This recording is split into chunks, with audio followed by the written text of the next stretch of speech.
할렐루야. 네. 제가 사랑하는 우리 순천 동북교회에 2013년 12월 29일 날 부임하게 됐습니다. 그리고 16년 11월 27일 날 사임했습니다. 그리고 2020년 1월 제가 15일 날 다시 부임하면서 설교를 했을 때 사임할 때 제가 고별 설교를 하지 않아서 다시 부임하게 됐다고 농을 던졌는데, 오늘은 이렇게 고별 설교를 하게 됐으니 다시 부르기 마시기 바랍니다. 이 교회가 싫어서가 아니라요, 두 번째 만날 때는 굉장히 반가웠고 기뻤습니다. 한 번 헤어지는 것도 힘들었는데 두 번 헤어지는 것은 더 힘들었기 때문에 두 번으로 족한 것 같습니다. 저임 사임 때, 소년부 예배 때 참 많이 울었던 기억이 납니다. 오늘 청소년부를 사임할 때는 울지 않았습니다. 우리 아이들이 너무나도 잘 성장했고 부족했지만 앞으로 정말 이 신앙을 굳게 붙잡으며 나아갈 아이들로 참 보여서 많이 기쁨 가운데 사임하게 됐습니다. 저에게는 순천 동북교회는 첫사랑과 같은 교회입니다. 모든 것이 처음이었습니다. 처음 교육전사로 사역했던 교회, 처음 풀타임 전인 사역을 했던 교회, 또 감사하게도 목사 안수를 이곳에서 받게 되었고, 당연히 두 번이 되면 안 되지만 처음 가정을 이루게 된 곳입니다. 그리고 첫 아이를 잉태하게 되었습니다. 이번 주에 딸이라고 판정받았습니다. 제 마음이 너무 기뻤습니다. 이처럼 모든 것이 처음이었기 때문에 모든 것이 다른 분들보다 더욱 부족했습니다. 경험도 부족했고 사역의 기술도 부족했고 참 많이 연약한 뿐이었습니다. 그럼에도 성도님들의 기도와 격려가 참 과분했고 너무나도 감사한 뿐이었습니다. 어찌 제가 이 은혜를 다 갚을 수 있겠습니까? 그저 몸발치에서 동북교회를 위해 기도할 수 있는 것뿐이 제가 할 수 있는 일이 없습니다. 제가 다시 부임하기 전에 2019년도 8월이었습니다. 담임 목사님께서 18년도에 이어 다시 한번 연락을 주셨습니다. 많이 고민했습니다. 신대원을 졸업하면서 이제는 좀 더 경험해보지 못한 다른 교회, 또 정말 교육자를 잘 대우해주는 교회를 갈까? 교회 이름이 유명한 곳을 갈까? 그러나 어머니께서 함께 고민하며 기도 요청을 했기 때문에 말씀하셨습니다. 어머니께서는 저를 진아 이렇게 부르십니다. 진아, 너 받은 사랑 돌려주고 와라. 세상의 가치관과 물질과 스펙 쫓아가지 않고 그 사랑에 보온하고자 다시 왔습니다. 지난 3년을 되돌아보면 오히려 성도님들께서는 그 이전보다 더 큰 사랑으로 오히려 저를 부끄럽게 만드셨습니다. 목사 안수 첫 설교를 통해 제 삶을 나누었고, 제 삶은 오로지 하나님의 은혜로만 살아왔던 인생임을 고백했는데, 그 은혜의 한 중심축이 사랑하는 우리 목사님과 동부 가족들을 만난 것입니다. 그러기에 또한 이 시간 용서를 구합니다. 다시 부임할 때 기대하셨던 분들도 계셨을 것이고, 또 저희 어머니께서 말씀하셨던 그 부분들을 다 이행하지 못한 것 같기 때문입니다. 더 열심히 목양하지 못했습니다. 우리 청소년들과 이 교구 마음과 힘과 뜻을 다해 더욱 사랑하지 못한 것, 혹여나 의도치 않게 제 말과 행동으로 인해 상처받은 분이 계신다면 이 부족한 종을 용서해 주시고 앞으로도 기도 부탁드립니다. 오늘 본문은 여호수아의 고별 설교입니다. 제가 고별 설교 중에서 가장 좋아하는 부분입니다. 이스라엘 백성들이 하나님의 말씀에 순종하고 전적으로 하나님의 능력에 힘입어 요단강을 건너고 여리고를 정복했습니다. 그리고 가나안 땅에 들어가게 되었습니다. 약속의 땅을 지파별로 나누고 자신에게 맡겨진 모든 과업을 완수한 여호수아는 이제 약속의 땅으로 들어왔으니 너희들의 임무가 다 끝난 것이 아니라 이제 이 땅에서 너희들이 어떻게 살아가야 할 것인지를 오늘 말씀하고 있습니다. 먼저 여호수아는 오늘 본문에 앞서 24장 1절부터 13절까지 이르러 모든 과정을 하나님이 인도하셨다라는 것을 이들에게 다시금 기억하게끔 말씀합니다. 여호수아는 이스라엘의 전 역사를 13절이란 짧은 구절에 요약하면서 이들에게 말합니다.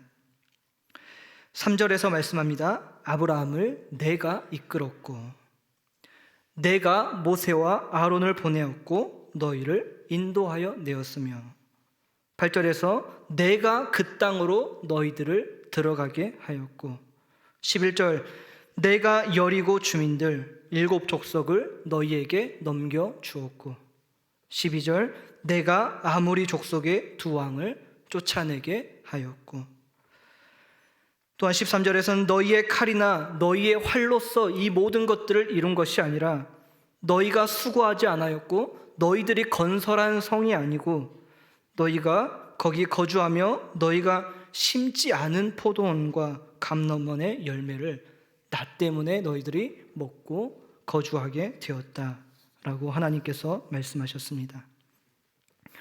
오늘 말씀에서 여호수아는 15절 그러므로 이처럼 하나님께서 너희를 인도하셨으니 너희는 해야 할 일이 있다라고 말씀하십니다. 첫 번째, 여호와를 경외해야 합니다. 오늘 오전 예배 때도 나왔던 말씀인데 바로의 종에서 하나님의 종으로 신분이 변화된, 즉 하나님의 백성이라면 그들이 하나님께 보여야 할 행위는 여러분 하나님을 경외하는 것입니다. 하나님만을 친송하고 공경하는 마음이 하나님의 백성들에게는 당연하게 있어야 합니다. 만물의 창조자 되시기에 그 앞에서 우리는 한없이 낮은 마음과 두려워하는 마음, 모든 것을 그분이 보고 계신다는 면전의식이 우리에게는 있어야 하는 것입니다. 또한 여호수아는 온전함과 진실함으로 나아가라고 말씀합니다. 순전하고 성실한 것이 바로 온전함입니다. 사전적으로 가식이나 꾸밈이 없고 태도와 말이 정직한 것이 바로 온전한 것입니다. 모든 것이 완벽한 사람이라기보다 그저 부족할지라도 가식이 없고 꾸밈이 없고 우리의 말과 태도가 정말 하나님께서 보시기에 정직한 것, 이 온전함으로 너희들이 나아가야 한다라고 말씀합니다. 또한 오늘 오전 예배 말씀처럼 진실해야 합니다. 여러분, 이 진실함, 이것은 단순히 거짓과 참을 논하는 것 그 이상을 넘어 진리를 가리킵니다. 그리고 원어에서는 진리, 이 참뿐만이 아니라 다른 표현들도 기록됩니다. 확고함, 변함없는 충성. 따라서 우리가 진리를 안다면 그 진리는 변함이 없고 확고한 마음을 우리로 하여 갖게 합니다. 그리고 변함이 없기에, 확고하기에 그것에 우리는 충성할 수 있는 것입니다. 이처럼 여호와를 경외하고 온전함과 진실함으로 나아가는 하나님의 백성들은 이제 너희의 조상들이 애굽에서 섬기던 신들을 치워라 라고 말씀합니다. 여러분, 여전히 이스라엘 백성들 곁에 애굽의 우상들이 남아있는 것을 우리는 유추할 수 있습니다. 하나님의 능력으로 땅을 정복하고 그곳 가운데 정착했음에도 불구하고 그들은 여전히 유일신 사상이 아니었습니다. 오직 하나님만 섬기는 백성들이 아니었습니다. 여전히 그들 곁에 애굽의 우상들이 남아 있었던 것입니다. 그래서 여호수아는 결단을 촉구합니다. 너희들은 오늘 택하라. 여호와를 섬기는 것이 너희에게 좋게 보이지 않거든 강 저편 조상들이 섬겼던 신이든지 아모리 족속의 신이든지 너희들이 섬길 신을 오늘 택하라 라고 말씀합니다. 오늘 이것은 일회적인 것이 아니라 매일 매 순간 너희들이 섬길 신을 택해야 한다라고 말씀하고 있는 것입니다. 여기서 좋게 보이지 않다면 이라는 것은 악행, 불의 또는 불쾌해 보인다면 이러한 의미입니다. 즉 하나님을 섬기는 것이 너희들이 보기에 악행이라면, 불의해 보인다면, 불쾌하다면 하나님을 섬기는 것보다 다른 신을 섬기든지 너희들은 택하라라는 것입니다.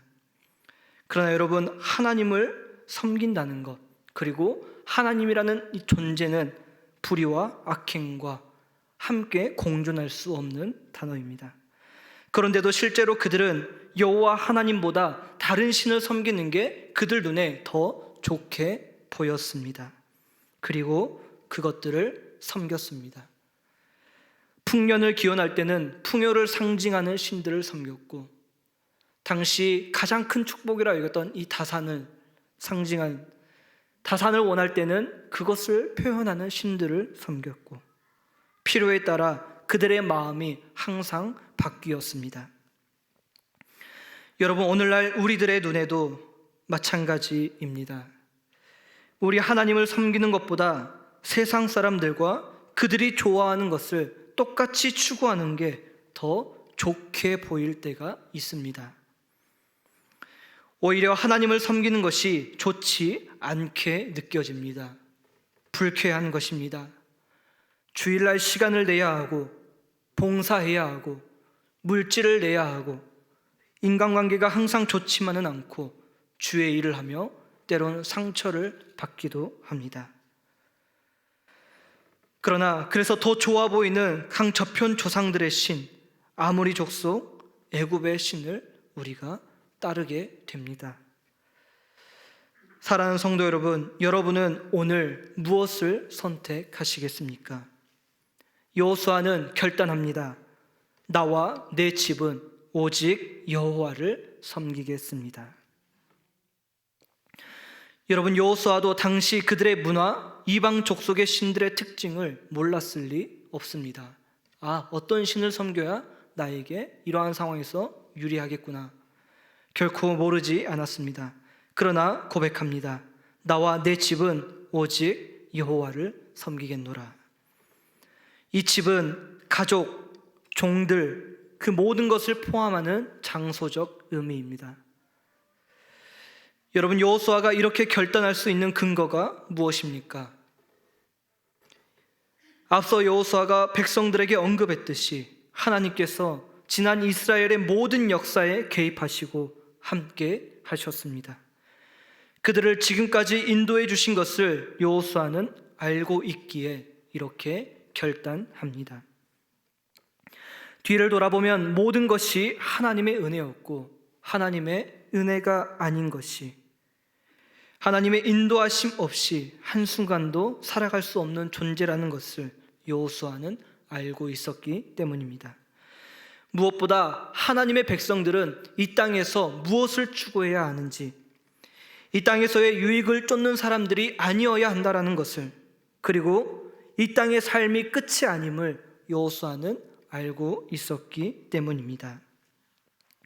따라서 앞선 구절들, 하나님께서 내가 이렇게 했고 내가 너희들을 인도했고 다 내가 하나님께서 하셨듯이 우리가 한 것은 하나도 없기에 여호수아, 그리고 이 백성들은 여호수아의 말에 화답하면서 18절에서 이렇게 고백합니다.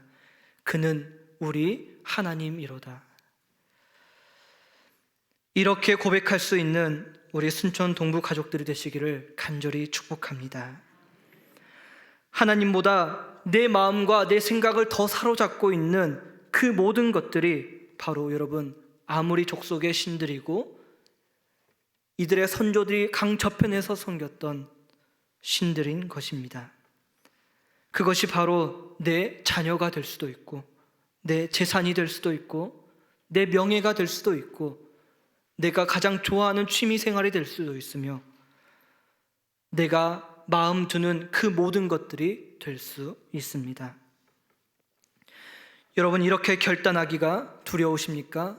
내려놓아야 할 것들이 너무나도 많습니까?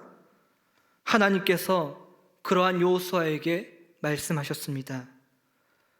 모세의 후계자로 지명된 여호수아에게 하나님께서 처음 이렇게 말씀하셨습니다. 너는 강하고 담대하라.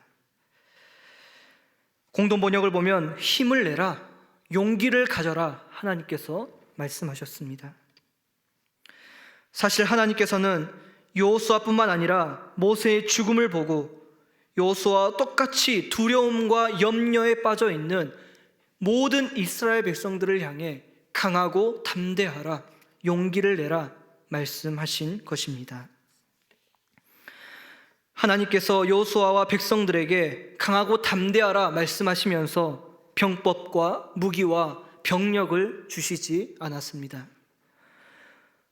오히려 모세가 너에게 지시한 모든 법을 한눈 팔지 말고 지켜라, 이렇게 말씀하셨습니다. 이 말씀이 내 입에서 떠나지 않게 밤낮으로 되새겨라, 성심껏 실천해라, 강하게 하나님께서는 당부하셨습니다. 이렇게 강하고 담대할 수 있는 이유, 이들이 하나님만을 섬기며 말씀을 쫓아갈 수 있는 이유가 무엇입니까? 약속하셨습니다. 내가 너와 함께 하리라. 여러분, 내가 의지하는 것이 병력이나 그 모든 환경이 되어서는 안 됩니다. 그저 하나님의 말씀이 되어야 합니다. 하나님은 우리가 하나님을 생각하든 그러지 못했든 항상 우리와 함께 하시기 때문입니다. 언제나 여러분과 함께 하십니다. 따라서 성도 여러분, 오늘 선택하십시오. 하나님을 선택하십시오. 하나님을 선택하는 배경은 세상의 기준이 아닙니다. 나와 함께 하시겠다고 약속하신 그 하나님의 성실하심과 말씀 붙들고 어떤 순간에도 어떤 변화에도 그 하나님이 나의 하나님이라고 고백할 수 있기를 간절히 소망합니다. 말씀을 마치면서 끝으로 이러한 결단으로 좋은 소식이 저에게 들려지기를 간절히 소망합니다. 많은 바울의 동역자가 바울에게 기쁜 소식을 들려주었듯이 제가 동북교회 소식을 애써 찾아보지 않아도 이 교회에 하나님의 역사가 차고 넘쳐서 도무지 소문나지 않을 수 없는 지경이 되어 저에게 기쁜 소식이 들려지기를 간절히 소망합니다. 바울이 디모데에게 사사로운 부탁을 했듯이 말씀을 마치며 몇 가지 부탁의 말씀을 드립니다. 첫째, 사랑하는 교우들 하나가 되시기를 간절히 소망합니다. 당회로부터 모든 기관이 하나 되기를 소망합니다. 교회는 영적인 분위기와 흐름이 모든 영역에 미칩니다. 제가 6년 동안 함께했던 사랑하는 우리 담임 목사님은 매우 인격적이시며 주님 앞에 온전하려 노력하시는 분이십니다. 여러분, 때론 인간이기에 어찌 부족함이 없을 수 있겠습니까? 그러나 가장 중요한 것은 무엇이겠습니까? 바로 의도입니다. 이 사람의 의도가 무엇인가? 악인가? 정의인가? 하나라도 더 양들을 목양하려고 하는 마음인가? 아닌가?